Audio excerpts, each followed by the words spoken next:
we finally are starting to get news from Sony, which I think it's tough because like you feel like Sony's been fairly quiet this year until you actually like you pay attention and you're like, oh wait, no, they actually been dropping stuff. The year's just been long. It's been I think here's my philosophy. Canon has been so loud, which in turn, Jarrell has been so loud that it makes everything else seem like it's been not as hyped. But we've actually gotten some really good releases this year from Nikon, Sony has released stuff, but it's just the pure quantity of content that we got or of cameras that we got from Canon this year that has made Canon seem so, I'm going to say it, obnoxiously loud this year that it makes other brands feel like they haven't done enough. But the truth is that they all have done what they've done in the past. Just Canon came to the table this year and just threw everything out. Full disagree. How? That's a very fair I'll tell you statement. why. No, it is. I do think Canon's done a lot, so agree on that. But this is where I'll disagree with you. I feel like our attention spans this year have been so short. And so because Sony front-loaded the year with the A9 III and the Burano, like, bruh, it's been like 8 months since it's come out. Yeah. And it's like, it's not what have you done for me. It is what have you done for me lately. So I think that's problem number one. I think the problem number two is they released 2 cameras that couldn't be mass adopted. I don't even think the purpose was for them, the Burano and the A9 III. I don't think they were meant to be mass adopted. But people are like, oh, that's cool. Alrighty, and next.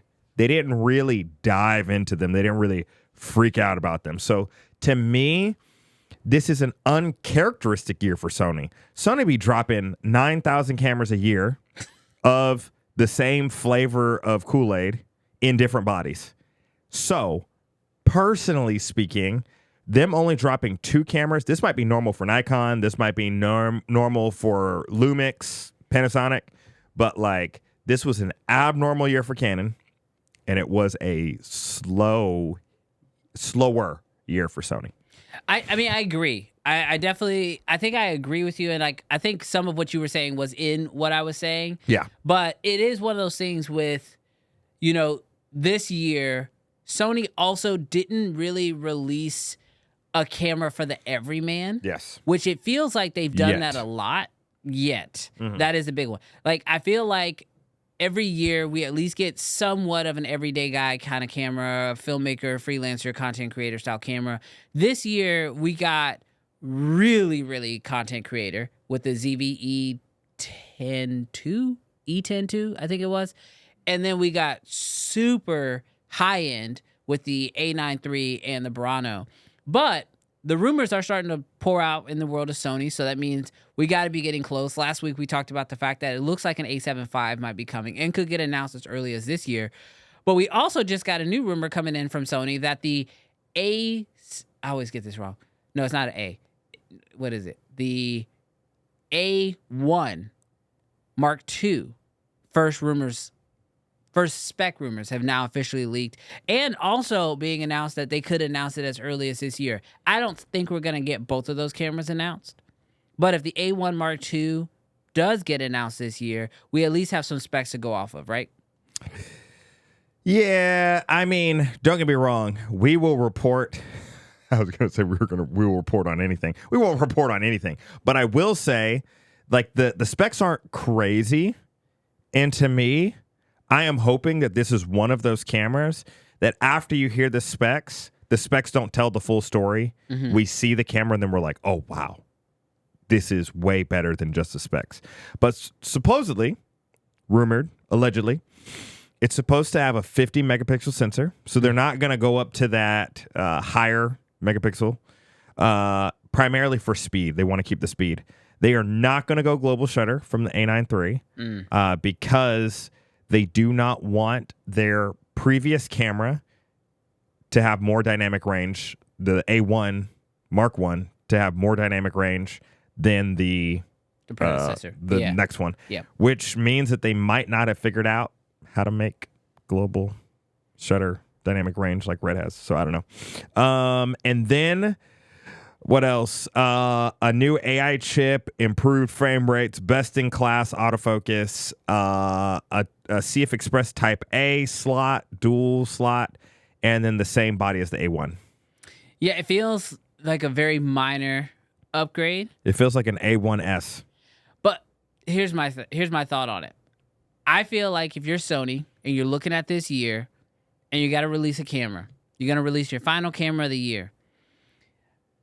Nobody did a better thing. Nobody had a better year than Canon this year, right? And so if you are Sony and you're going to release a camera that you know is going to be directly in comparison, because that's what happens. New camera comes out. What's the first thing we do? We start comparing them, right? Okay, this is most like this one, so let's put those two side to side.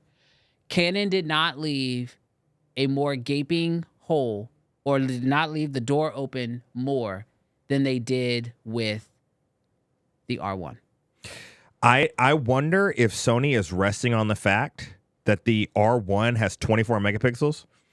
That they're like, we don't have to change our sensor. We're already doubling them.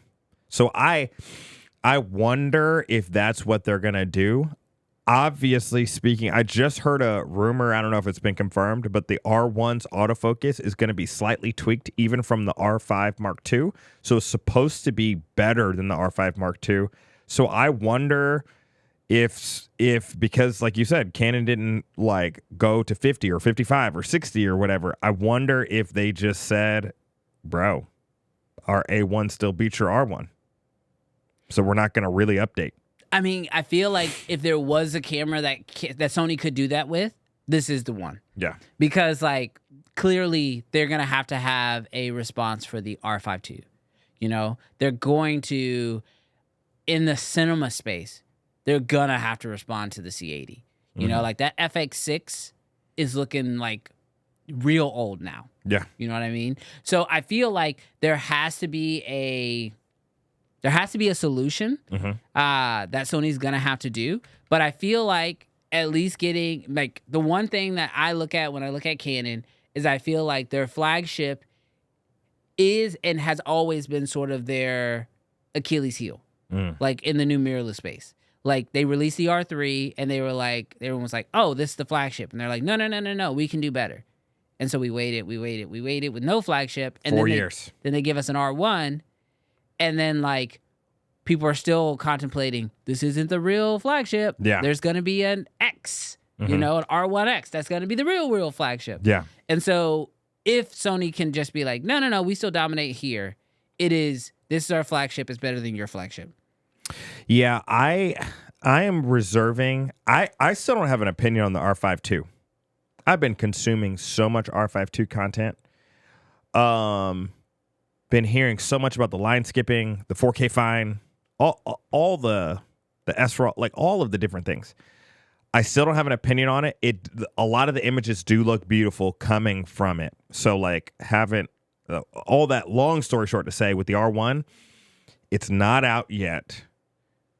I don't think that you need a 50 megapixel sensor, although it's kind of nice, or 45. I don't think you need it, so I'm going to reserve judgment until it hits the wild. I know that I won't be buying it, but I do think that it is possible for it to be, from a user experience, to be better than the A1. So here's the only reason why I'm going to disagree. Okay. You had the ultimate experience, opportunity to showcase how great this camera is. And if it passed with flying colors, I think we would have immediately seen it. And that was the fact that the R1 was greatly represented at the Olympics. Yeah. We saw it at the Olympics. We saw it in behind-the-scenes footage. We saw it on television when the photographers rush, the athlete, and we saw it in their hands taking photos. I even made a reel about how many R1s that Canon posted, showing all the R1s on their shelves, ready for the Olympics. And we still haven't seen a ton of content come out saying that this was all shot on the R1 and this is how good it is and all of that. So like that's the only. Give me my shill hat. I'm just Brandon. Caveat. It has to be said. Them cameras were pre-production. Oh my god. Were they not? You don't judge anybody else this softly. I don't judge anybody. I'm a Christian man. Oh. No, I'm just saying. Are you now?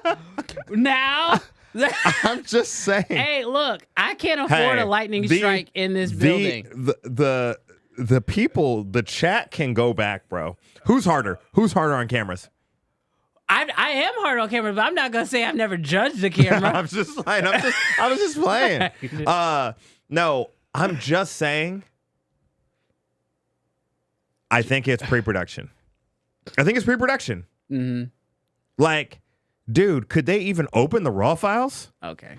I'm just wondering. I'm asking. I forgot who I'm talking to. Oh my gosh, bro. You and Keanu Reeves, bro. Oh my gosh. I'm just stunning out there.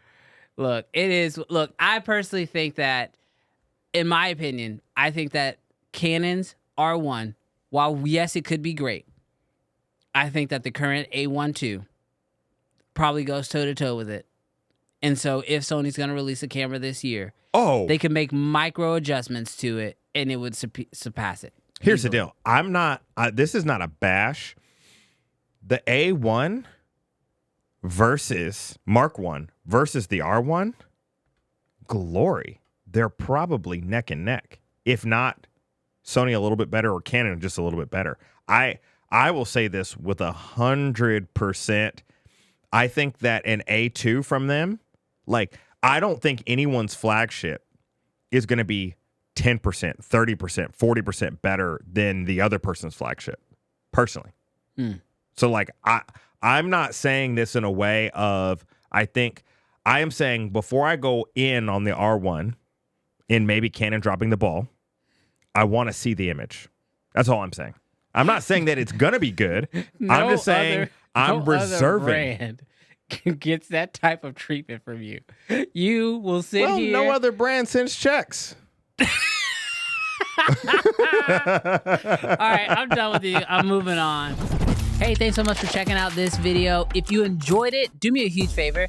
Hit that subscribe button. It's absolutely free, and you're not going to want to miss any other content we have on this channel. And if you did not enjoy this video, you probably shoot Sony.